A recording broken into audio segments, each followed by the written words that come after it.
and operational support to Liberia's public health delivery system. This 75th anniversary therefore gives us the opportunity to reflect on the major achievements in public health that have contributed to improve the quality of life of all Liberians.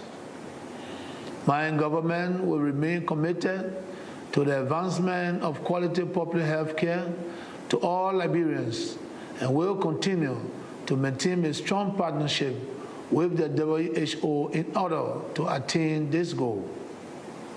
Distinguished ladies and gentlemen, happy 75th anniversary to the World Health Organization. I wish you all good health. I thank you for your attention. As we are still grappling with the aftermath of a pandemic that took a large toll on our lives, our livelihoods and our economies, we have even more reasons to celebrate the World Health Organization's 75th anniversary. COVID-19 has indeed demonstrated that global challenges can only be tackled through global action. To address the major health crises of our times, including climate change and humanitarian disasters, we need a concerned multilateral approach and common efforts. I applaud WHO for its relentless commitment to health for all, regardless of where and how people live, and assure you that Luxembourg continues to be a reliable partner in this quest. I wish you a happy birthday and successful 76th World Health Assembly.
Delegates, recording in progress.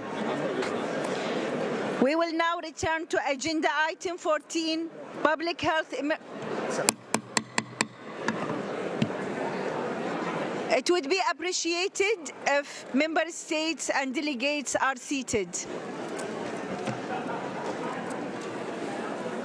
Delegates, we will now return to agenda item 14, public health emergencies, preparedness and response, and 15, review of and update on matters considered by the Executive Board under Pillar 2, 1 billion more people better protected from health emergencies, with the sub-items 14.1, 14.2, 15.1, 15.2, 15.3. I will not go back to the document. As we mentioned them in the morning, we are building on what we have been working on the day. So we are now beginning our debate with the countries, starting with Denmark, and will be followed by delegate from the Democratic Republic of Korea. Denmark, the floor is yours. Thank you, Chair. Denmark aligns itself with the statement made of Sweden on behalf of the EU and its member states. I will now focus on item 14.2. Denmark appreciates the Director General's report on progress made in the implementation of the international health regulations. COVID-19 has taught us that no one is safe until everyone is safe. It is therefore imperative to ensure full implementation of the IHR in all special focus on developing core capacities to detect and manage public health emergencies in those countries that face the greatest risks and challenges. We believe that the regional offices play an important role in providing such technical support and capacity building.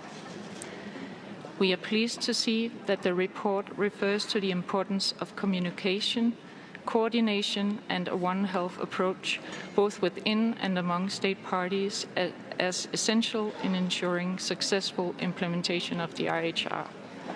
Denmark fully supports this sentiment. We also welcome the Secretariat's efforts in ensuring close interagency collaboration in the context of public health emergencies. We encourage the Secretariat to continue its systematic approach to multi-sectoral engagement, as well as monitoring related to the implementation of and compliance with the IHR.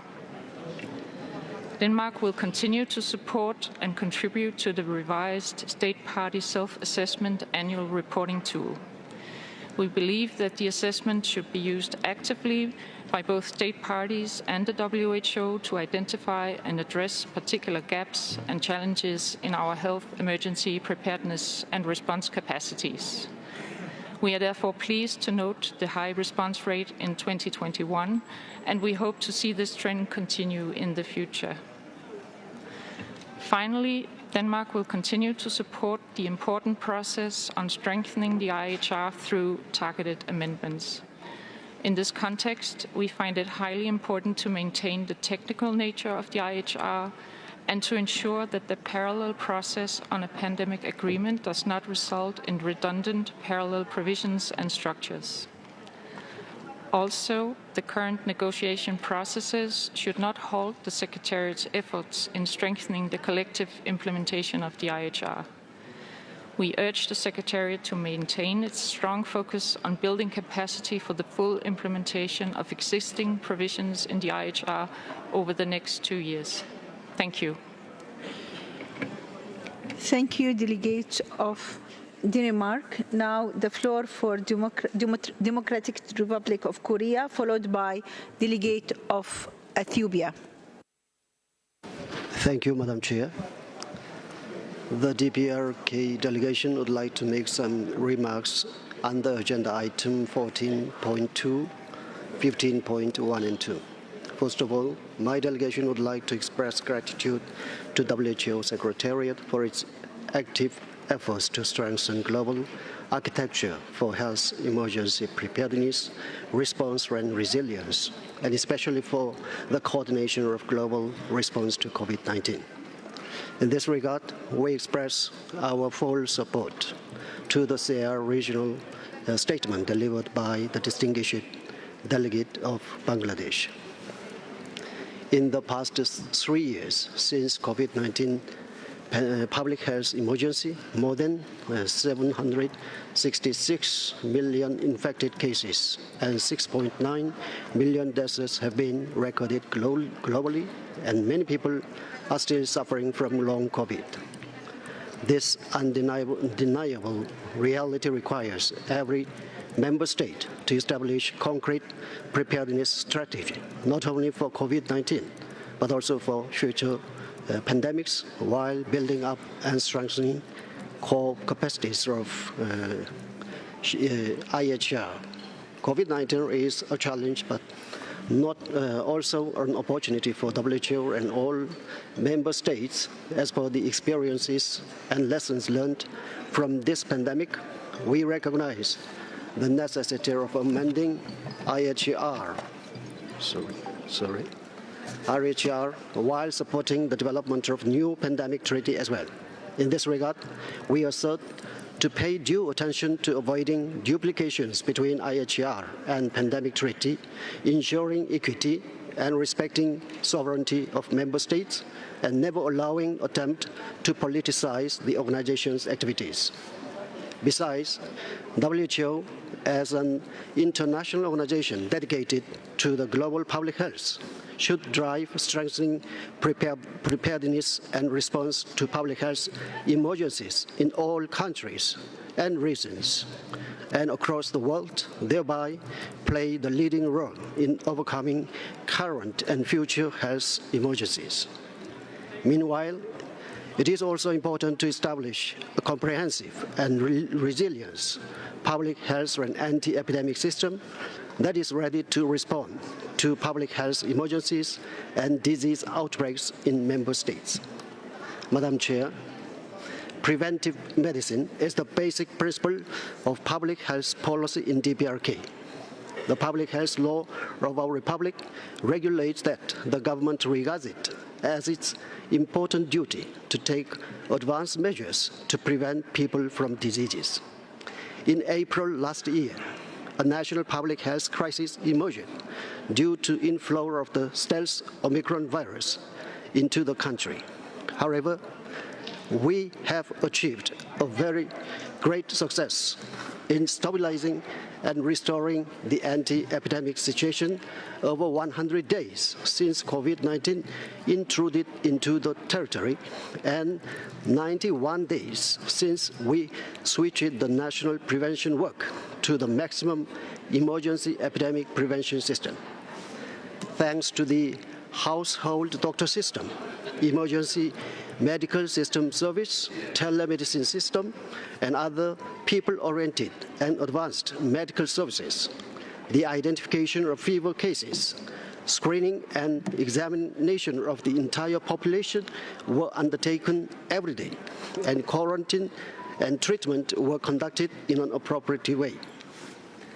Pushing forward, building up the national crisis response capacity to reach the global standard is the firm will of the government of our republic. The DPRK will further strengthen national crisis response capacity to public health emergencies so as to defend the safety and security of the state and the people in close collaboration with WHO and other international organizations. In conclusion, the DPRK supports and sponsors the draft resolution proposed by the Russian Federation under agenda item 15.2, WHO's work in health emergencies regarding implementation of resolution WHA 75.11. Thank you. Thank you. And now the floor for delegate of Ethiopia, followed by delegate of USA. Thank you, Madam. Ethiopia aligns with the statement delivered by Tanzania on behalf of the 47-member state of African region on public health emergency and will address agenda item 15.2 in this statement. As reflected in the report, the African region and especially the Horn of Africa have been affected with additional burden on the regional economy, health system, and population health at large. Ethiopia being confronted with diverse health emergencies such as epidemics, drought, and floods in certain parts of the country. The government of Ethiopia, in collaboration with all stakeholders, is actively working to address these challenges. Currently, the country is providing cholera vaccination, conducting nationwide integrated supplementary immunization activities, and treating malnutrition and establishing national and subnational coordination mechanism integrating to public health care, primary health care. Furthermore, the government of Ethiopia is continually serving to ensure essential health service in all conflict-affected areas, including the northern part of Ethiopia, namely Afar, Amhara, and Tigray, as well as certain areas in the Oromia and Benishangul Gumuz regions. Chair, as you may be aware, the situation in the northern part of Ethiopia, including Tigray, has significantly improved since last year, November, Pretoria Peace Agreement, which was followed by the establishment of a regional interim government. The government of Ethiopia, in collaboration with the stakeholders, the international stakeholders, is making every effort to restore essential service, including health care, the community in Tigray. Presently, essential medicine have been restocked in regional warehouse and distributed to the health facilities, which helped the health facility in providing essential health care service to the community in need. However, considering the profound impact on the health system and the community, a strong and comprehensive response is required to rebuild the health system in a better way. The situation deems concerted effort, increasing coordination and restoration mobilization more than ever, and will call upon all stakeholders to collaborate with the government of Ethiopia for the continued response to health and humanitarian emergencies and for restoration and rehabilitation effort. Regarding the agenda item of 14.2 on the implementation of IHR, we wish to thank the Secretariat for the report and the Working Group IHR Bureau for the ongoing discussion regarding the amendment. Ethiopia has established a comprehensive public health management system at the national and subnational level to enhance preparedness and response, and stands at the Health Security Index of 0.63 and the Resilient Index of 0.49. Based on SPAR 2020 self-assessment, the country average capacity is 74%. Despite our progress, we still face challenges in meeting the core capability, including the timely detection, surveillance, logistic, and point of entry capacities. We call up on all key actors, particularly the IHR Secretariat, to maintain and intensify their effort in implementation. We wish to see the operationalization of equity in the amendment of the IHR that includes support for implementation of core capability to better protect the world from public health threats collectively. I thank you. Thank you, Delegate of Ethiopia. Now the floor to Delegate of USA, followed by Delegate of Oman.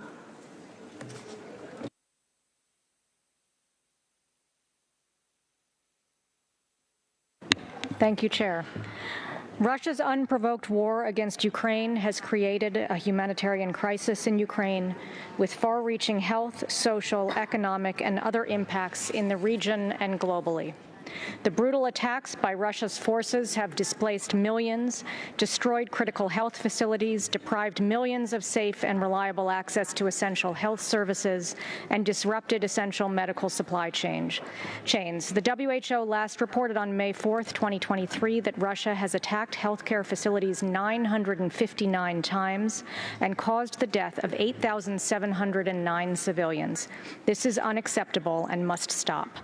The displacement of millions of Ukrainians across international borders is also straining health systems in neighboring countries and across the region. The figures are staggering: over 8.2 million, with over 12.5 million return border crossings and more than 5.4 million people internally displaced. We thank WHO and the other UN humanitarian agencies and partners that are working tirelessly to provide millions of Ukrainians, including those forcibly displaced, with life-saving health services and related products, and we continue to encourage WHO's support of the health cluster to coordinate and prioritize humanitarian health action. As Russia's brutality continues, the impact on global health deserves the highest level of attention. We welcome and note WHO's updated report on the implementation of last year's resolution on the health emergency in Ukraine due to Russia's aggression. We express our support for the Ukraine decision associated with this report and urge WHO member states to keep the focus on the dire global impact of the health and humanitarian crisis in Ukraine by also expressing your support. We thank WHO and the other UN humanitarian agencies and partners. The United States also thanks the Director General for the report on WHO's response to health emergencies in 2022, and we welcome the update on the Universal Health and Preparedness Review pilots. The United States continues to be fully committed to the negotiation of a new pandemic accord and amendments to international health regulations to build our collective capacities to prevent and respond to future pandemics, and to do so in a way that expands equity for all. This year's sobering report of the Independent Oversight and Advisory Committee for the WHO Health Emergencies Program should serve as an urgent call to both the Secretariat and member states to renew our focus on the fundamentals of the WHE. We call on the Secretariat to take steps to implement the recommendations of the IOAC, in particular, to clarify roles and responsibilities across the three levels in line with WHO Decision 69-9, develop and resource a staffing strategy for the WHE workforce, ensure efforts to improve the resource base for WHO extend to WHE, and address organization-wide issues such as gender, sexual misconduct, and institutional culture that are particularly important to WHO's emergency work.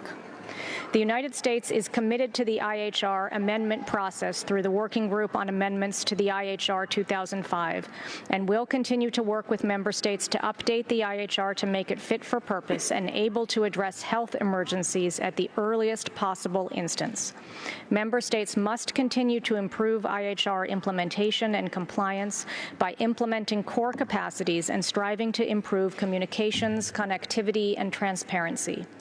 The United States is committed to moving forward with a package of targeted amendments to the IHR at WHA 77 and ask that all member states dedicate time and effort to that important agreed outcome. Regarding the HEPR proposal, much has already been done to create and evaluate the current global health architecture, such as the International Health Regulations 2005 and its accompanying monitoring and evaluation framework that focuses on core capacities to prevent the spread of disease, and we must deconflict any potential issues that may interfere with current monitoring and evaluation. At the 153rd session of the Executive Board, the United States will propose that the EB task the Subcommittee on Health Emergency Prevention, Preparedness, and Response to carefully consider the HEPR proposals, report to the 154th Executive Board on any area of potential confusion or overlap, and provide a recommendation to the EB on how to address the identified challenges. On the clinical trials item, once the Secretariat releases the initial draft of the guidelines landscape of best practices for clinical trials, we request that an initial consultation be convened soon thereafter for member states to provide feedback before the guidance is finalized. For clinical research and outbreak response settings, we encourage the WHO to consult early and to coordinate with host countries, global experts, and vaccine and therapeutic developers and providers on the development and execution of well-designed clinical trials that respond to the needs of the country experiencing the outbreak. In closing, the United States wishes to extend our sincere gratitude for the work, and in particular to the staff of the WHO for their tireless dedication and service in responding to an ever-growing number of health emergencies. Thank you, Chair. I thank the delegate of United States of America, and I now give the floor to delegate of Oman, to be followed by delegate of Vanuatu.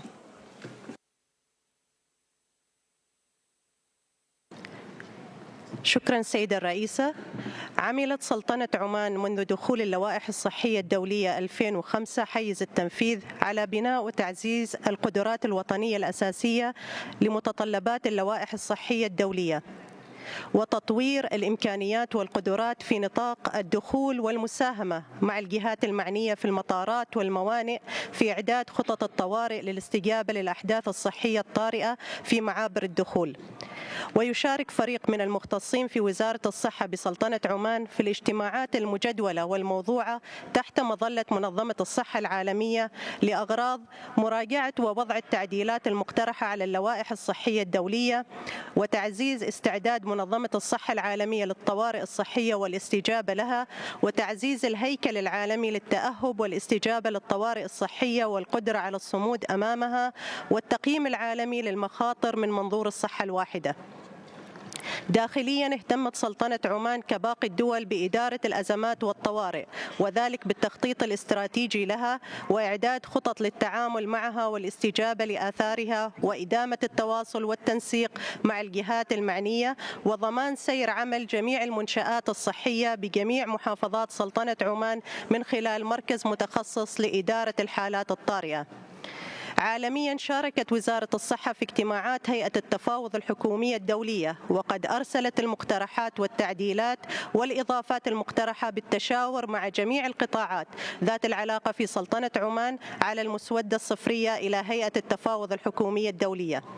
وفي إطار التسريع بالعمل لتنفيذ نهج الصحة الواحدة، فقد استضافت سلطنة عمان في الفترة من 8 إلى 11 مايو 2023 اجتماعا إقليميا رباعي الأطراف لتسريع تنفيذ برنامج الصحة الواحدة في إقليم شرق المتوسط بحضور ممثلين عن القطاعات المختلفة من 22 دولة في الإقليم.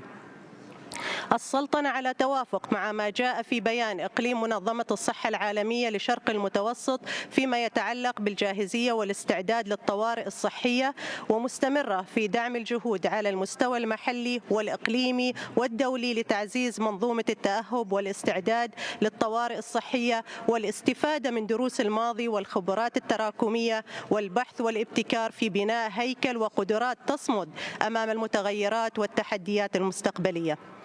السيدة الرئيسة، الزملاء الأعزاء، على مدى السنوات القليلة الماضية شارك العديد منا في أكثر من مناسبة في المناقشات والمشاورات المكثفة التي كانت تجري حول المبادرة العالمية للصحة من أجل السلام. ويسعدنا في سلطنة عمان أن نرى أن قرار جمعية الصحة العالمية 24/75 قد تم تنفيذه، وأن خارطة الطريق التي نص عليها القرار قد أنجزت وهي معروضة في هذا الاجتماع. ويسعدنا أكثر ما شاهدناه خلال السنوات الخمس الماضية من جهد منظم وآلية عمل راقية عبر سلسلة متواصلة من المناقشات والمشاورات المكثفة والمداولات التي أدارتها أمانة المنظمة بمهنية عالية واقتدار، مكنتنا من الوصول إلى هذا المنتج الاستراتيجي الهام. ونثمن عاليا هذه العملية التي أسهمت في توسيع معارفنا ومداركنا للقيمة الكبيرة لمنظمة الصحة العالمية ومقدرتها على القيام بهذا الدور الذي حرصت فيه على إشراك الجميع في مختلف المراحل منذ ولادة فكرة المبادرة ونموها التدريجي وصياغتها وحتى ترجمتها إلى أفعال ملموسة. لقد أصبحت المبادرة العالمية للصحة من أجل السلام حقيقة واقعة اليوم، تبلورت ونضجت من خلال التشجيع والمشاركة والدعم الذي قدمته الدول الأعضاء والشركاء، وكان للجميع الفضل في دفعها من مرحلتها الجنينية إلى مرحلة النهج الاستراتيجي القابل للتنفيذ، أي خارطة الطريق التي نعتبرها استراتيجيتنا القادمة للمضي قدما لتنفيذ المبادرة. السيدة الرئيسة، الزملاء الأعزاء، نعتقد اليوم أن خارطة الطريق بأهدافها الاستراتيجية ونهجها ومبادئها ومسارات عملها واضحة بما فيه الكفاية، ونرى أنها في الظروف الحالية تفي بالغرض المطلوب، كما أن أولويات السياسات والاستراتيجيات التي حددتها أمانة منظمة الصحة العالمية لنفسها في إطار كل مسار عمل لل5 سنوات القادمة مناسبة أيضا. في بيان سلطنة عمان في المجلس التنفيذي الأخير أكدنا على الحرص على الوفاء بجوهر المبادرة والعمل على تحقيق مكاسب السلام الأساسية مثل المساواة والشمولية والمشاركة والملكية والقيادة المحلية ومراعاة خصوصية كل بلد في سياقها العام، لقناعتنا بأن ذلك سيسمح بتعزيز وتمكين المجتمعات الضعيفة محليا، وسيسهم بالتالي في تقوية التضامن الدولي والسلام والاستقرار والأمن. ختاما نود أن نشدد على أننا يجب ألا نفوت الفرصة المتاحة أمامنا، لأن تحقيق الصحة والسلام يحتاجان جهودا مكثفة ومتواصلة وهما مرتبطان، فدعونا نجعل الصحة أحد الجسور المؤدية إلى السلام. شكرا وتمنياتنا لهذا الاجتماع بالتوفيق. I thank the delegate of Oman. Now the floor to delegate of Vanuatu and then followed by delegate of Peru.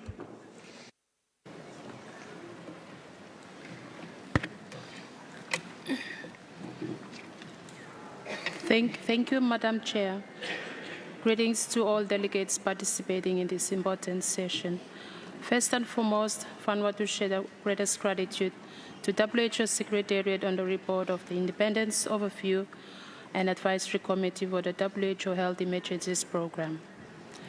Madam Chair, the Republic of Vanuatu is a small island state in the Pacific that remains vulnerable to disease outbreaks, environmental and food-related emergencies, and the health consequences of disasters such as coastal erosion and intrusion, floods, landslides, droughts, volcanic ashfall, earthquakes, and tsunamis. In early March this year, 2023, Vanuatu again had 2 cyclones that made landfall within 3 days apart that led to the government declaring a 6-month state of emergency, which is current. More than 80% of the population has been affected and is slowly recovering from the impact of these cyclones. The COVID-19 pandemic has exposed the weaknesses of our health systems that has led to significant disruptions in the health services provided. Setbacks in our health gains and efforts to achieving our program targets. And the malaria increase last year in Vanuatu 2022 is a classic example that has pushed our efforts back to achieving malaria elimination to 2029. The challenges of COVID-19, severe tropical cyclones, and concurrent outbreaks has highlighted the critical importance of continuing emergency preparedness and essential health services through strengthening national capacity for coordination and response. Disruptions to travel, trade, and tourism brought to our shore by COVID-19 further emphasize the need for national resilience. Our population also faces an uncertain future due to climate change and the ever-present threat of natural disasters. There is ongoing need to strengthen and sustain national capacity in preparedness, prevention, response, and recovery using all-asset approach. A lot of effort has been put into strengthening our civilian system. In Vanuatu, where the human resource for health is particularly limited, it is often the same health staff managing public health emergencies and responding to the health consequences of disasters, thus leading to burnouts, mental health issues, and psychosocial support issues. In this context, we are examining how best to integrate and streamline efforts to ensure sustainability and resilience through the development of the National Action Plan for Health Security. Our 2022 self-assessing SPAR score for IHR core capacity stayed at 52%, which we think is well reflecting where we stand in terms of needs.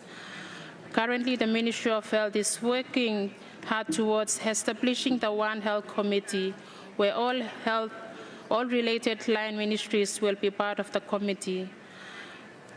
WHO has been a key partner to the government of Vanuatu in planning, preparing, responding, resource mobilization and capacity building.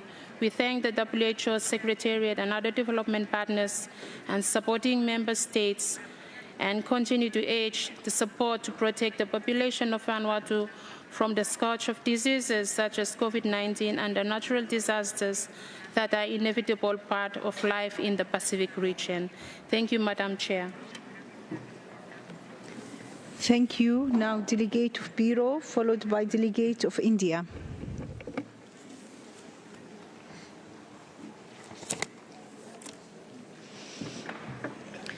Muchas gracias, señora Presidente.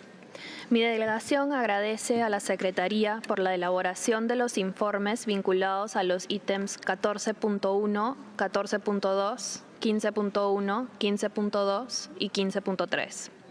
Deseamos, en primer lugar, referirnos al informe sobre la aplicación del Reglamento Sanitario Internacional, o RSI.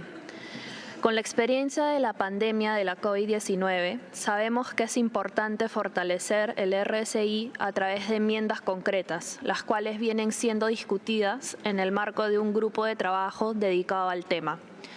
No obstante ello, el Perú cree necesario mejorar el cumplimiento por parte de los estados de las recomendaciones temporales del director general de la OMS, así como de los mandatos del RSI ya existentes. También creemos necesario optar por un sistema de alertas intermedias ante la sospecha de emergencias de salud pública.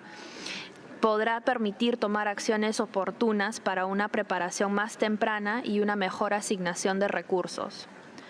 Señora Presidente, en cuanto al informe titulado Fortalecimiento de la Arquitectura Mundial para la Preparación, Respuesta y Resiliencia frente a Emergencias Sanitarias, coincidimos que la crisis sanitaria de los últimos 3 años, que enlutó millones de hogares y trajo consigo graves consecuencias socioeconómicas, puso en evidencia que los desafíos mundiales tienen que ser enfrentados por la comunidad internacional de manera solidaria. No obstante ello, consideramos necesario traducir dicho principio en propuestas de medidas concretas.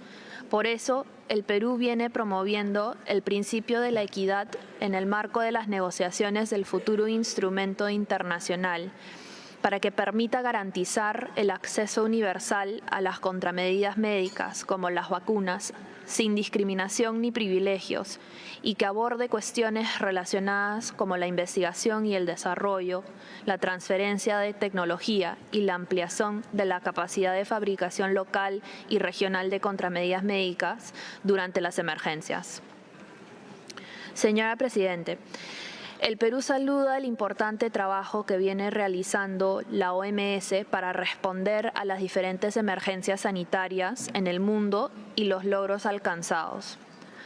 Tomamos nota que tanto la COVID-19 como la viruela del mono han dejado de ser consideradas emergencias de salud pública de importancia internacional, al tiempo de recalcar que será importante seguir monitoreando cómo evolucionan dichas enfermedades a fin de estar preparados ante cualquier cambio sustantivo en el futuro. Vemos con preocupación que se mantienen diversas emergencias sanitarias prolongadas en diferentes partes del mundo, afectando a diversos sectores de las respectivas sociedades, en particular a los más vulnerables.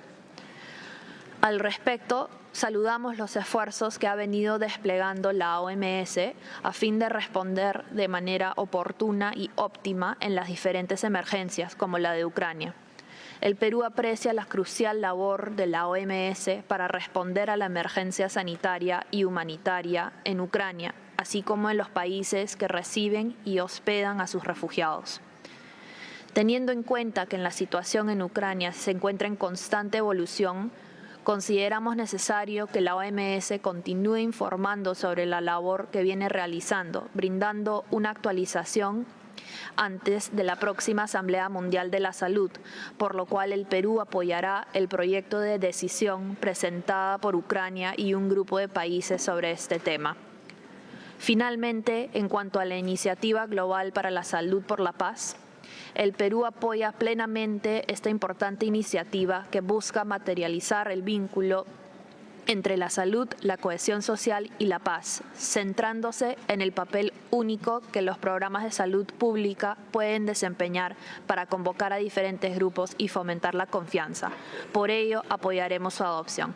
Muchas gracias. Thank you, Delegate of Bureau. Now, Delegate of India, followed by Delegate of UK.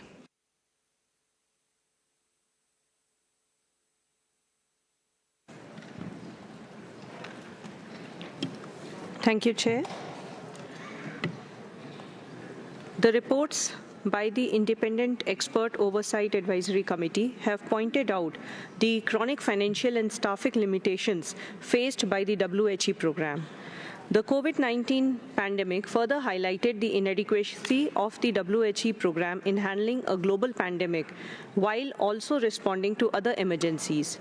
We reiterate that WHO, as the global leader, needs to garner all its expertise to make sure that the World Health Emergency Preparedness response runs at the best of its ability and should be adequately funded.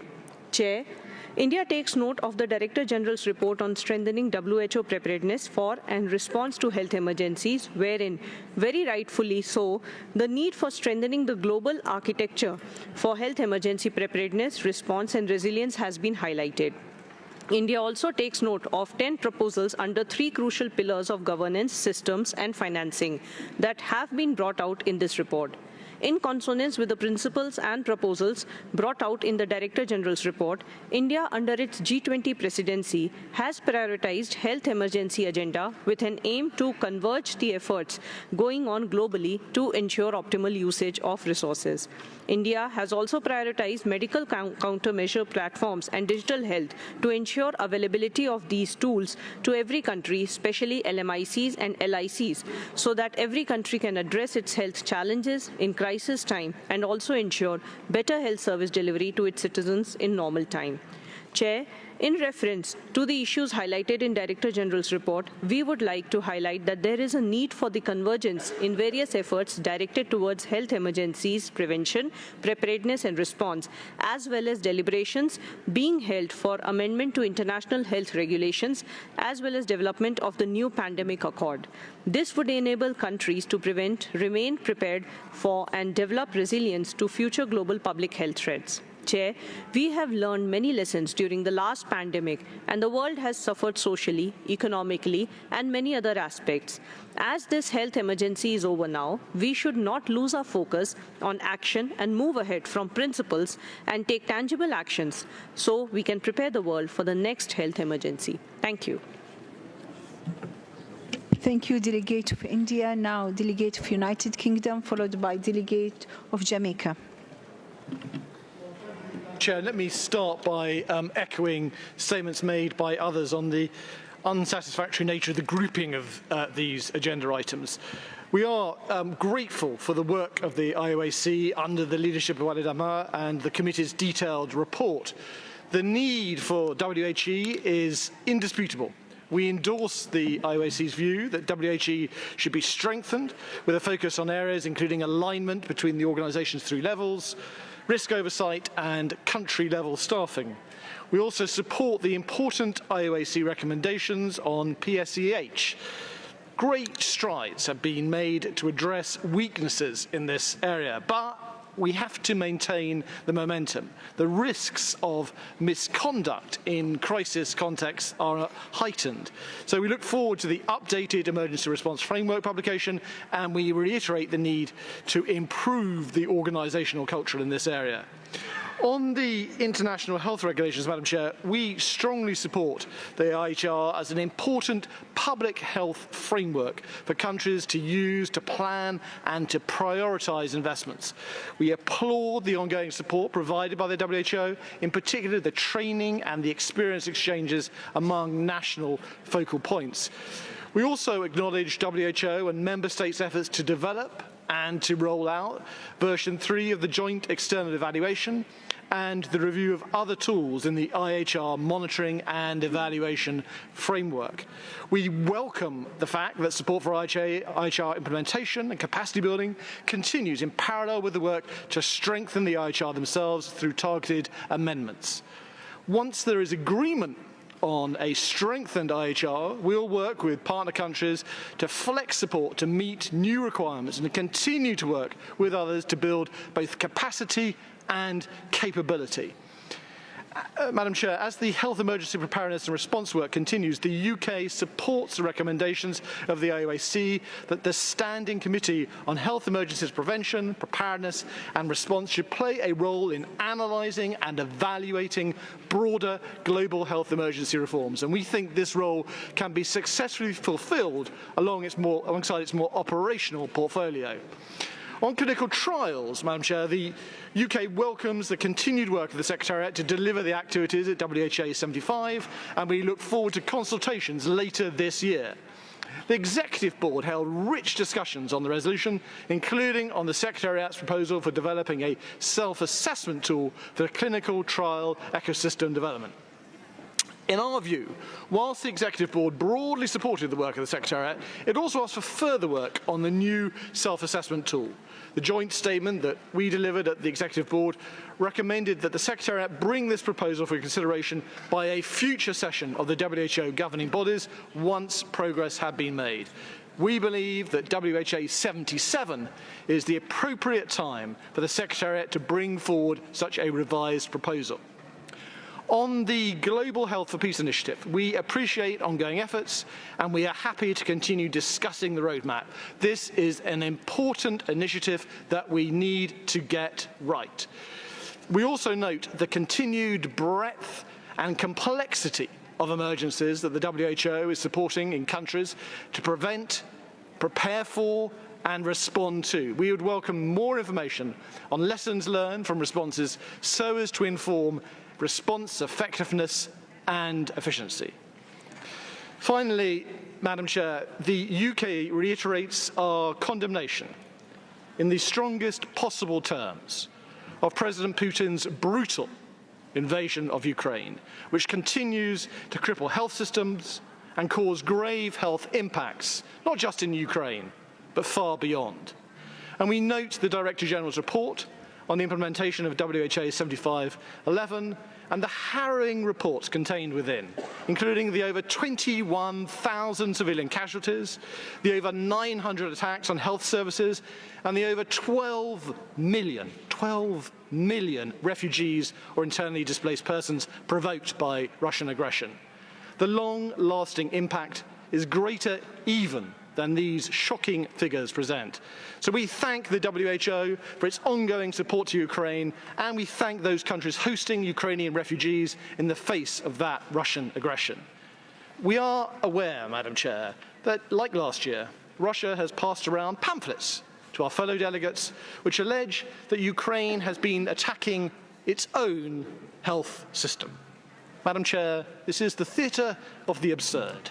This is nothing more, nothing less than another example of gratuitous disinformation promulgated by the Russian state in an attempt to distract and confuse the World Health Assembly.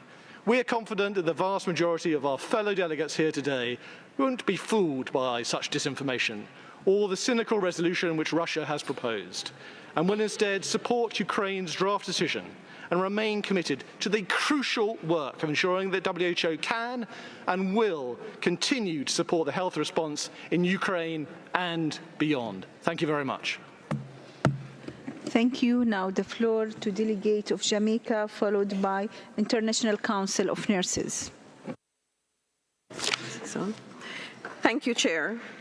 The experience with the COVID-19 pandemic provides a unique opportunity to develop national action plans for health security that takes into consideration a COVID-19 interaction review. Jamaica conducted a comprehensive interaction review in 2022, and we commend the support of the WHO that allowed for the conduct of this review, and especially thank PAHO for the tremendous support received. Many of the findings can be incorporated into a national plan as projected by the WHO Strategy 2022-2026 for the National Action Plan for Health Security. Jamaica will use the findings to plan for addressing priority areas identified for action within an all-hazards emergency response framework. The preliminary assessment indicates that some of the actions to implement the recommendations need external support. Some are already aligned to PAHO's Health Emergency Strategic Plan lines of action, including emergency workforce, laboratory strengthening, surge capacity development, and enhancement of emergency medical care. Chair, the impact of the COVID-19 pandemic was lessened by the capacities that were achieved on the work done from the implementation of the preceding PAHO 2016-2021 Plan of Action for Disaster Risk Reduction. It is important that we not lose momentum, but continue to strengthen preparedness and response, bearing in mind the strategic lines of action under the DRR 2016-2021. For Jamaica, 3 of the 4 areas of action attained significant improvement. These are strengthened coordination capacity through Health Emergency Operations Center and improvement in the governance system. Progress in safe and smart program for health facilities with support of PAHO for the smart healthcare facilities in the Caribbean project, and enhanced health sector capacity for health emergencies and disaster response through various workforce strengthening activities. We believe that consideration must be given to furthering this plan or in incorporating the strategic actions in the new plan to achieve some of the targets not yet realized. We commend the work of the quadripartite organizations in producing the One Health Joint Plan of Action 2022-2026 and look forward to its implementation. We commit to participate in regional discussions to guide its application for Jamaica and await guidance from PAHO WHO with respect to this plan. In the interim, however, we want to highlight that Jamaica is submitting a proposal to the Pandemic Fund that includes activities to enhance One Health capacities, to strengthen health systems and address antimicrobial resistance, and strongly urge the WHO to favorably consider and support small island developing states toward achieving this resilience. Chair, Jamaica is committed to strengthening core capacities under the international health regulations. Monitoring and compliance with the IHR is important to Jamaica, and achievements under the IHR contributed significantly to a strong COVID-19 response. We are also committed to work with the working groups on the amendments to the IHR and the negotiations of a new pandemic treaty. We ask, however, that the DG intervenes on behalf of small island developing states to ensure that there is adequate time to make contributions, bearing in mind our limited resources. We want to emphasize that we believe that the rush to complete the process puts us at a disadvantage and prevents our full participation in and contribution to the outcome. I thank you. Thank you. Now the International Council of Nurses, followed by delegation of Turkey. This is a constituency statement on agenda item 15.1. The co-signatories, the NSAs co-signing this statement are FDI World Dental Federation, FIP International Pharmaceutical Federation, ICN International Council of Nurses, WMA World Medical Association, World Physiotherapy, Women in Global Health, International Association for Hospice and Palliative Care, International Society of Pediatric Oncology, and the International Federation of Gynecology and Obstetrics. I'm speaking on behalf of the International Council of Nurses, which is part of the WHPA, the World Health Professions Alliance. WHPA's recent report highlights the evidence and knowledge gathered by its 5 organisations on the impact of the pandemic on health professionals worldwide. The report provides profound evidence of alarming occupational risks and pervasive workload challenges faced by the health workforce, particularly women, who make up 70% of the health workforce and 90% of frontline health workers. And it highlights the severe consequences they faced during the pandemic. Another report, also endorsed by WHPA, detailed the life-altering implications of workforce disruptions on paediatric oncology and proposed targeted recommendations. We emphasise the urgent need to protect and safeguard health professionals and thus to improve the resilience of health systems in health emergency planning and response. The health workforce is the fundamental resource that bridges health systems from response to recovery to delivery of essential health services and public health functions in the pursuit of UHC, global health security, and WHO cancer initiatives. We call on member states to strengthen mental health and psychosocial support for health professionals, both during and after pandemics and emergency situations. Properly responding to this need means providing timely access to care for individuals in need, but also organisational interventions that reduce risk factors, such as improving working conditions, ensuring appropriate training in anticipation of future health emergencies, including palliative care and nursing, and respecting health professionals' rights. Safe and supportive working environments also ensure the retention of qualified health workers to maximise the investments made in health education and training. Lastly, we urge member states to curate and invest in systemic strategies to concretely address chronic violence in healthcare settings, particularly that faced by women health workers, and to ensure health professionals' participation in national planning and policy and finance decision-making, again with a focus on women who are historically excluded from decision-making. This can ensure that on-the-ground expertise informs decisions and ultimately benefits both patients and health systems. Thank you very much. Thank you. Now, Delegate of Turkey, followed by Delegate of Brunei Darussalam. Thank you, Chair. We also thank the IOAC, the DG, and the Secretariat for the comprehensive reports. Turkey has always been a supporter of a more stronger and operational WHO on the field to meet the critical needs of the member states, especially in times of health emergencies.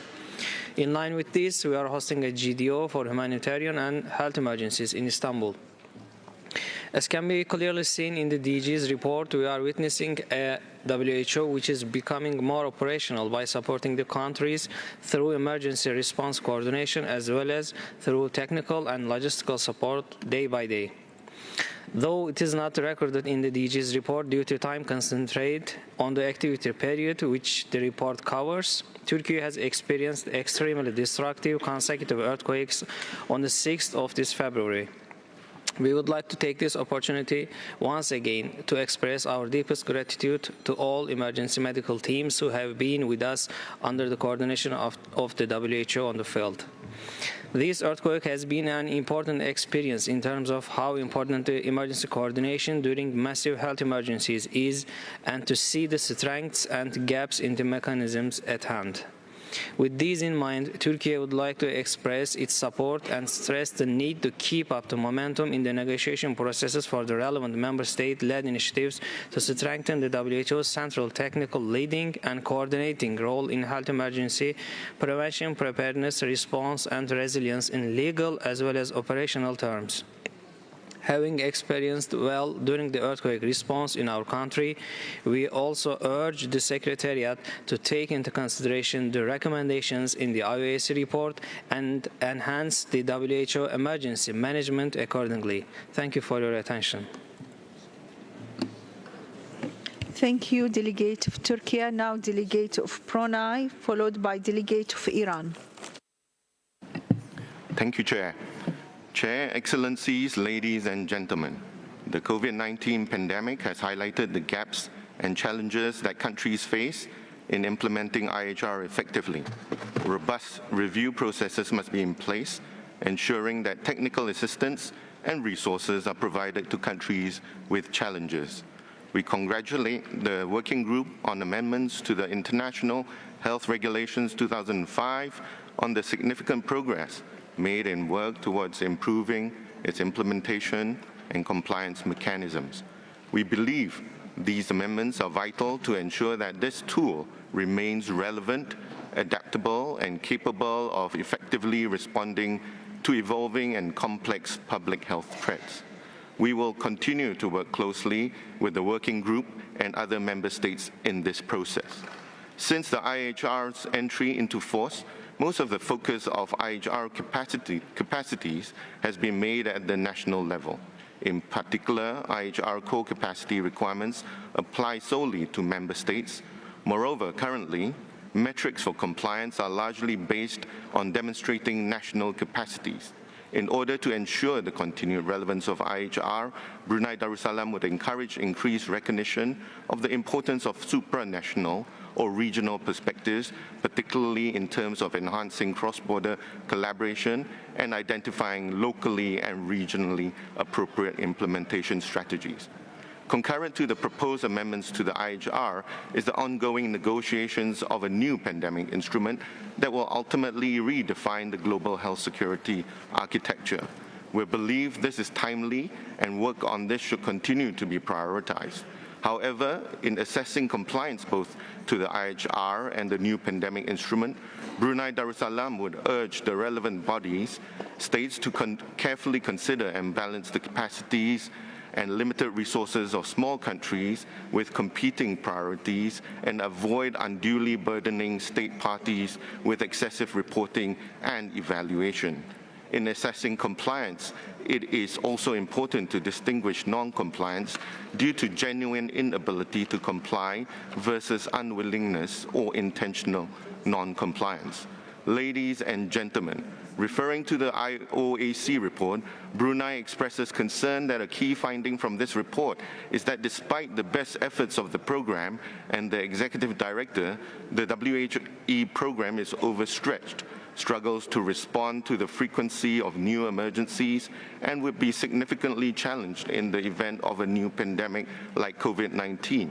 We urgently ask Secretariat if they agree with this finding and what their plans are to rectify this. In addition, we seek clarification from the Secretariat on a number of key points identified in this report. First, on the creation of the WHE Intelligence and Surveillance Systems Division and the WHO Hub for Pandemic and Epidemic Intelligence in Berlin. Can the Secretariat update the committee on their respective roles, the progress in operationalizing these new mechanisms, how they are linked, and plans to collaborate with member states' own epidemic intelligence and response systems?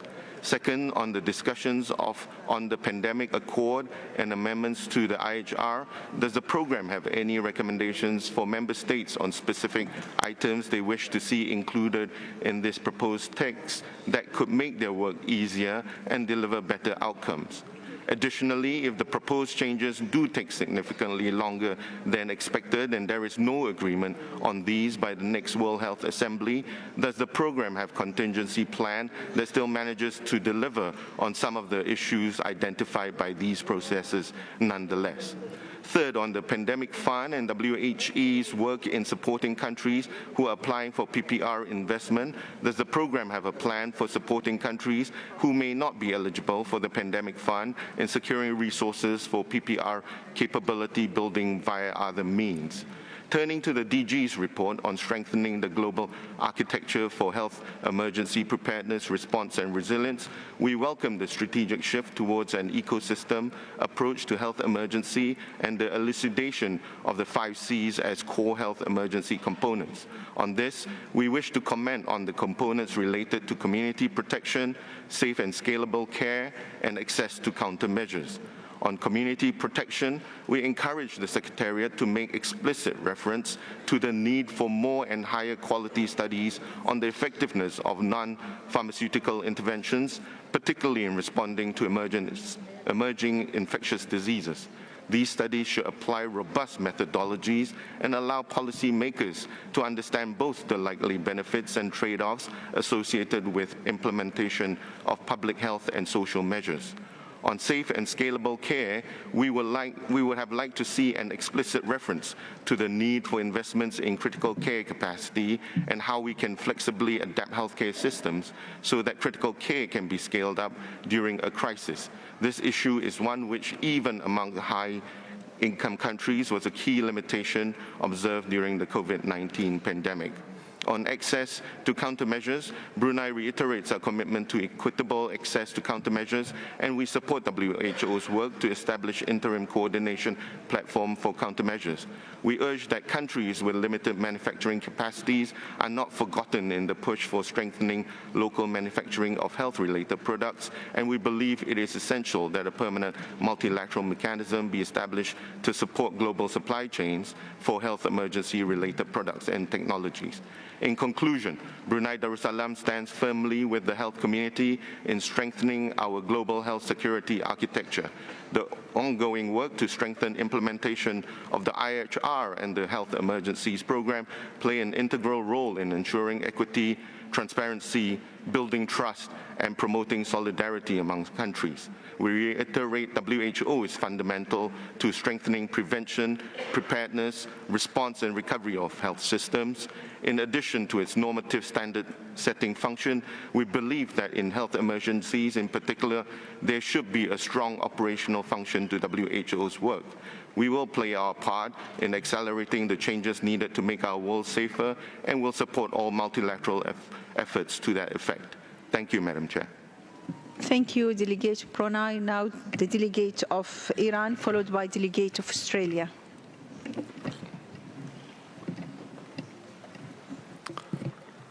We appreciate the Secretariat for organizing the document A7608 and A7609, revision point 1, with regard to agenda item 14.2, preventing, preparing for, and responding to public health risks and emergencies, requires us to strengthen the core capacities for our health system at the national level.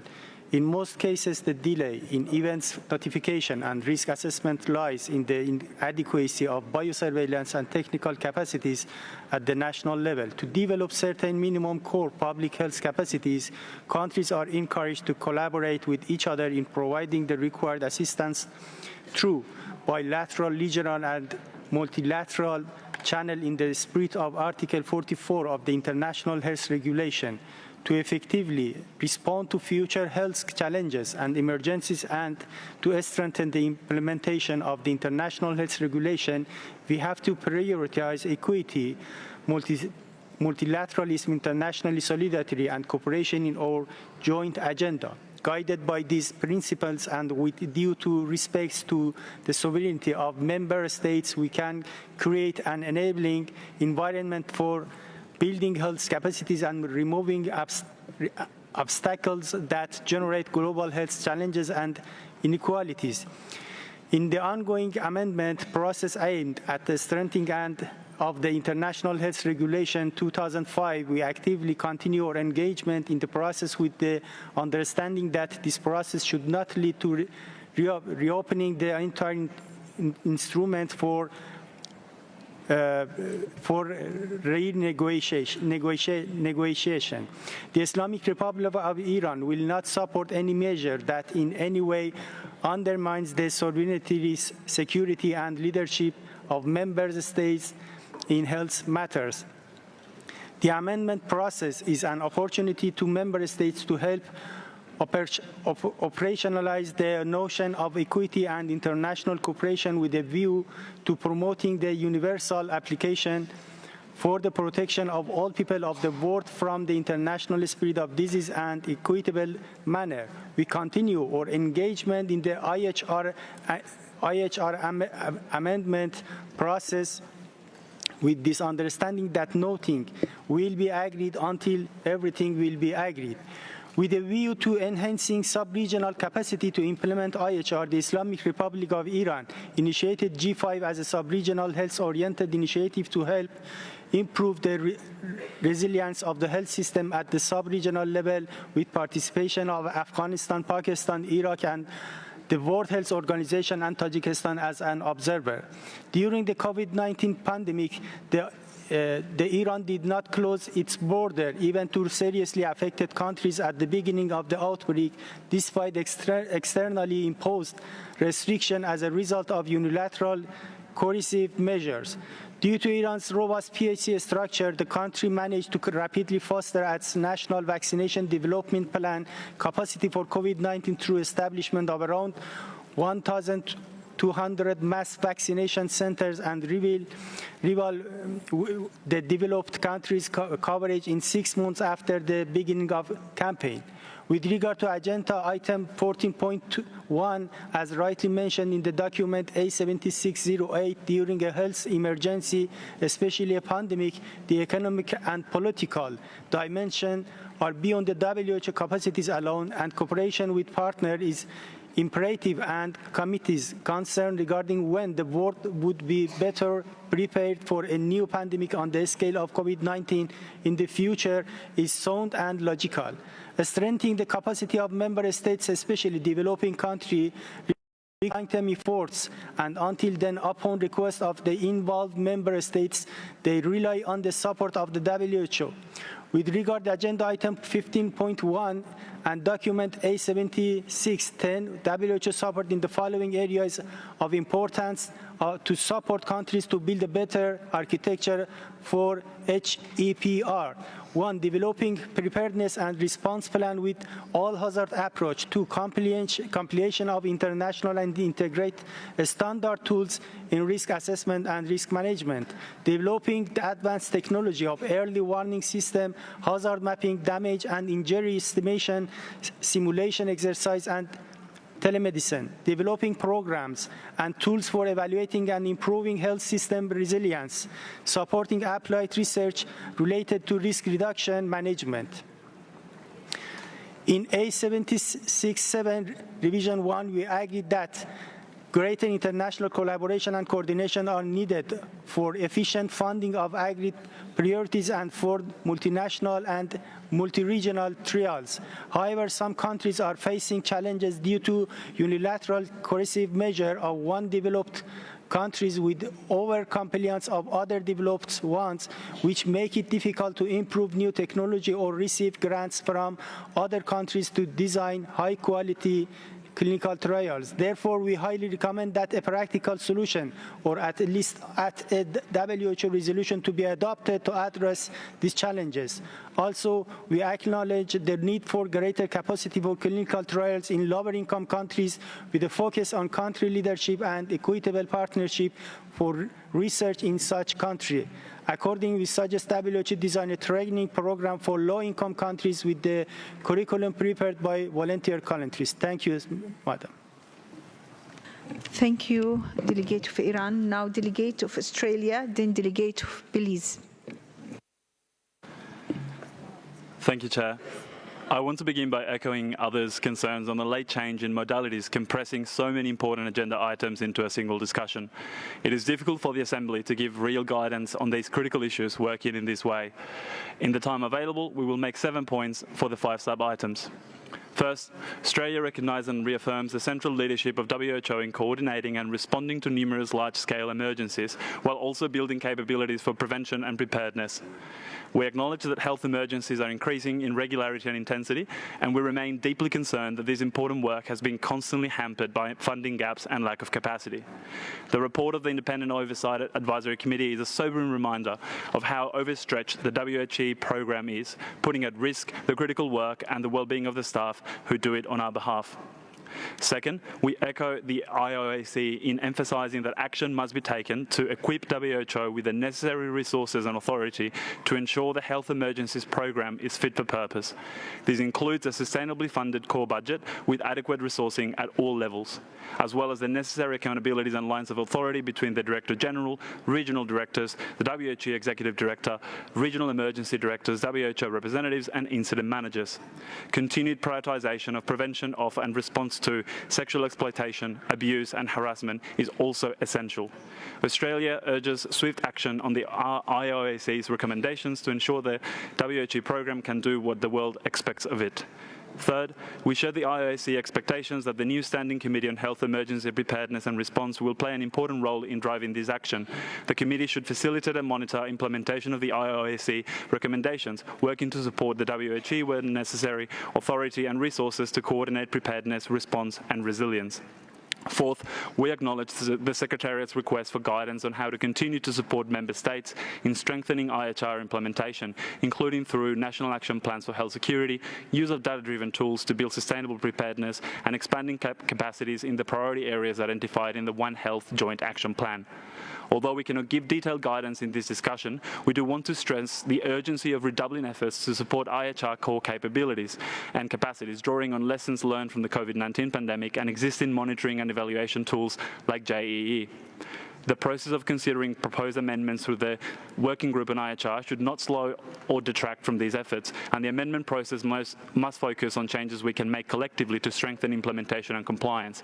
We encourage Member States to leverage available financing mechanisms, including the Pandemic Fund, to accelerate IHR implementation. We also highlight the value of cooperation exercises to test and strengthen coordination and cooperation between the national focal points, such as the Western Pacific region's IHR exercise Crystal. Fifth, we welcome the Director General's proposal to strengthen the global architecture for health emergency preparedness, response and resilience, noting we are still considering the updated paper released only a couple of days ago. Australia appreciates the Secretariat's efforts to move with urgency to advance reform initiatives and support Member State needs, drawing on lessons learned from the pandemic. We encourage you to continue this work in line with existing mandates, but also to focus on coordinated support to ongoing Member State processes addressing many aspects of the 10 proposals. Your proactive provision of information and advice to the INB and the WGIHR is essential to ensure our decision-making is informed by the latest developments and best available evidence. We stress the importance of accelerating momentum to deliver on the INB and WGIHR mandates, and of course, fully aligned with the statement delivered by Indonesia on behalf of MICTA in this regard. Sixth, we want to commend Oman and Switzerland for the leadership on the development of the Global Health for Peace Initiative roadmap to address the health needs of populations in post-conflict recovery, especially for those who are most vulnerable. We also reiterate our support for the work to strengthen clinical trials. And finally, Chair, we reiterate Australia's condemnation in the strongest possible terms of Russia's illegal and immoral invasion of Ukraine. Russia's attacks on healthcare infrastructure deprive people of urgently needed care, endanger healthcare providers and undermine health systems. We appreciate WHO's continued efforts to support the humanitarian emergency response and strongly urge all Member States to support Ukraine's decisions on health emergency in Ukraine and refugee receiving and hosting countries stemming from the Russian Federation's aggression. Thank you, Chair. Thank you, Delegate of Australia. I now give the floor to Delegate of Belize, followed by Delegate of Norway.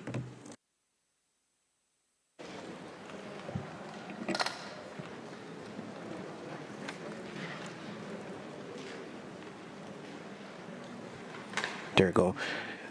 Thank you, Madam Chair. Belize thanks the Director General for the reports on items 14.1, 14.2, 15.1, and 15.2. The COVID-19 experience holds us responsible to acknowledge the global emerging and re-emerging diseases. These threats do not discriminate nations nor people. We now have been placed at a new starting point whereby we have the opportunity to rebuild a more robust health system. I must acknowledge the support from PAHO as they accompanied us step by step as we traverse this mortal experience. The impact of this pandemic will live with us for the next decades. As of now, we need to retake the path of preparedness along with our key partners and stakeholders. An immediate challenge we need to address is to reinforce the sustainability of our efforts in the areas of laboratory services, information systems, diagnostic imaging, and people-centered healthcare services. The Ministry of Health and Wellness in Belize is committed to join hands with national and UN entities who have a role in the responsibility of creating a level of country preparedness in order to ensure a timely and effective response for future pandemics. The COVID-19 pandemic revealed the gaps in our health system. It is our sacred duty as public health leaders to be on the forefront, using the lessons learned from this recent pandemic to strengthen and support all entities who are on the vanguard of administrative and technical services. Belize also notes the challenges being faced regarding the implementation of the core capacities of the international health regulations and the coordinated approach for the management of acute public health emergencies. While many strides have been made, we still face challenges in laboratory capacity and surveillance, health emergency management, and infection prevention and control. Furthermore, there is also great need for strengthening the areas of policy, legal and regulatory frameworks, norms and standards, human resource capacity, risk communication, and surveillance systems. To address some of these areas, Belize's recent accomplishment is further strengthening and making more functional the One Health approach makes the country better prepared to detect, prevent, control, and respond to health emergencies. The inauguration of the virtual platform in November of 2022 to facilitate information sharing for better decision-making places the country at the cutting edge of innovation and high-level adaptation during an era when information sharing is one of the most important elements during the response to any health event. Through the One Health initiative, the government of Belize is making significant progress in its endeavor of promoting, improving, and defending the health and well-being of all species by enhancing cooperation and collaboration between relevant stakeholders in the human, animal, and environment interface. Furthermore, the intersectoral collaboration will foster leadership and management to achieve these goals. It will also improve the response to future pandemics and outbreaks. As we seek to improve our capacities for pandemic preparedness and response, Belize could benefit from technical cooperation to strengthen its IHR core capacities and the establishment of a national interagency committee to monitor and facilitate the strengthened implementation of the IHR. Going forward, as we aim to be better prepared to detect, prevent, control, and respond to future health emergencies and work towards health system strengthening, we must enhance cooperation and collaboration to have the necessary resources and capacities to achieve greater health gains. Belize remains fully committed in working towards this. I thank you. Thank you, Belize. Now the floor for Norway, followed by Colombia. Delegate of Norway, please. Thank you, Chair. On the report from the Independent Oversight Advisory Board, we share many of the concerns, in particular regarding the need for stable and predictable financing to make the program's operations suitable and to ensure long-term contracts for staff. We are pleased that the more sustainable financing of WHO is an issue which will be advanced by this Assembly. Further, we would like to highlight IOAC's recommendation to ensure gender balance in leadership positions, including at the country offices, and need to assure trust in the internal systems by providing accountability, in particular regarding cases of sexual misconduct. On the implementation of the IHRs, Norway attached great importance to the IHRs. The ongoing revision should ensure that they are made an even more effective tool and a strong legal framework for preparedness and response. It is also important to underline countries' common responsibility, both in terms of support to WHO and to each other, established in Article 44. Global health security should be seen as a global public good. We thank the Secretariat for the report listing ongoing initiatives aimed at strengthening the global architecture for health preparedness and response. We underline that WHO's normative and leading roles must be duly taken into account whenever member states discuss improvements to the global health architecture. We also underline that the foundation for safe and scalable care is universal health coverage.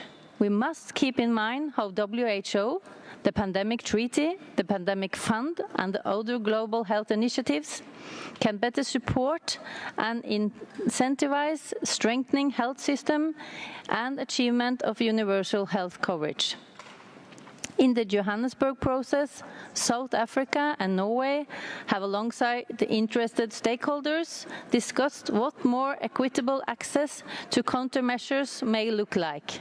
Any future countermeasure platform should be able to give effect to principles and commitments established through the pandemic agreement. On WHO's work in humanitarian emergencies, we commend WHO and its staff for their tireless efforts across the globe, saving and protecting lives. Protection of civilians, including healthcare workers, is a priority. Women and girls are often the first victims, including of sexual and gender-based violence. We commend WHO's efforts to address these issues, including through WHO's program of surveillance and documentations of attack on health, and it provides accountability. We encourage WHO to continue mainstreaming gender and peace responsiveness and conflict sensitivity in its programming. We expect that these important principles will also be included in the coming Roadmap for Global Health for Peace initiative. Norway has supported the WHE since its inception, and in particular its contingency fund for emergencies to enable WHO to respond to emerging crises on short notice. This year, we will increase our contribution to the CFE. Non-earmarked, flexible and predictable financing is at the heart of effective humanitarian action because in health emergency, every hour counts. Finally, on the implementation of Resolution WHI 75/11, the report underlines the continuing consequences for the health of Ukrainian citizens due to the Russian invasion of Ukraine. We condemn Russia's unjustified and unprovoked aggression against Ukraine in the strongest terms. The continued attacks on civilians and civilian infrastructure, including healthcare facilities, are of grave concern. Ukraine and its population have our full and unwavering support. Norway supports the proposed decision put forward by Ukraine for the Director General to continue reporting on the consequences for health and access to health care services in Ukraine, in line with the implementation of WHI 75/11. The decision point is a logical step, having in mind the continued aggression on Ukraine by Russia. It is therefore highly inappropriate and unfortunate that Russia has proposed a new resolution. Under the guise of neutrality, Russia's draft resolution attempts to absolve the Russian Federation of all responsibility for its invasion of Ukraine and the health emergency it triggered. The draft resolution is, if adopted, undermines the work of the Assembly and the Secretariat. We encourage Member States to vote against Russia's draft resolution. Thank you. I thank the delegate of Norway, and now I give the floor to delegate of Colombia, followed by delegate of Vietnam. Muchas gracias, señora presidenta. En términos generales, queremos plantear que, aún tomando medidas específicas en materia de reglamento sanitario, arquitectura mundial, hoja de ruta, en salud y paz, mejoramiento de capacidades de ensayos clínicos, todo muy importante, es vital que entendamos que estos procesos deben tener la mayor consulta y discusión posible que debe continuar en el tiempo, y que los principales desafíos para una verdadera prevención de nuevas emergencias y desastres y pandemias tienen que ver con, 1, el desarrollo impostergable de sistemas universales, públicos y gratuitos hacia la equidad, la intervención acelerada para mitigar y adaptarnos al cambio climático en clave de justicia climática y del desarrollo de una sola salud. Anteponer la soberanía sanitaria en función de la salud pública y el derecho fundamental a la salud a las lógicas del mercado. Profundizar la participación popular vinculante para una verdadera gobernanza global. Asegurar que sea la ciencia, la epidemiología y la salud pública las que orienten las decisiones más allá de cualquier otro interés. En este marco, en relación con el RSI, sostenemos que no ha terminado de ser implementado, en particular en lo relacionado con vigilancia en salud pública. En cuanto al Comité de Implementación y Cumplimiento, creemos que debe enfocarse en la aceleración de la implementación y la nivelación de las capacidades de los Estados. El RSI debe hacer énfasis en recuperar o desarrollar la soberanía sanitaria en la que la salud pública y el derecho fundamental a la salud sean el centro por encima de lógicas restrictivas. La acción de la Comisión debe acompañarse de apoyo financiero y técnico de manera vinculante. Consideramos que en vez de mecanismos sancionatorios debemos avanzar en incentivos para evolucionar y madurar las capacidades de los Estados. El Reglamento Sanitario Internacional debe ser más preventivo y predictivo, de tal manera de mejorar su capacidad de detección temprana, generación de alertas y respuestas rápidas a amenazas. En relación con los ensayos clínicos, la armonización de buenas prácticas clínicas no debe ir en contravía del desarrollo de las capacidades locales en investigación clínica según los contextos, las necesidades territoriales y comunitarias. Estamos de acuerdo con la coordinación y cooperación internacional, incluso la generación de un sistema de indicadores de investigación clínica. Será muy importante que conozcamos y participemos de las estrategias para fortalecer el desarrollo de ensayos clínicos a nivel global. Las metodologías y los tiempos no deben vulnerar los derechos de los participantes en estos ensayos, incluida la devolución de la información. En torno a la Iniciativa Mundial de Salud para la Paz, la celebramos y nos suscribimos en tanto Estado que avanza en la implementación de acuerdos de paz y en la construcción de una paz total. Consideramos que la paz no solo es el silencio de las armas, sino la superación de las causas sociales, económicas y políticas de los conflictos, la restitución de los derechos de las víctimas y la instauración de sistemas universales, públicos y gratuitos de salud con adecuación territorial y cultural. Sin salud no hay paz y sin paz no hay salud. La OMS se debe a la paz y debe trabajar para ella. Para ello debe impulsarse el multilateralismo, evitar cualquier señal de legitimación de las agresiones vengan de donde vengan y fortalecer la autoridad moral para servir de puente entre las partes enfrentadas y para evitar o disminuir el sufrimiento de las víctimas. Debemos trabajar en la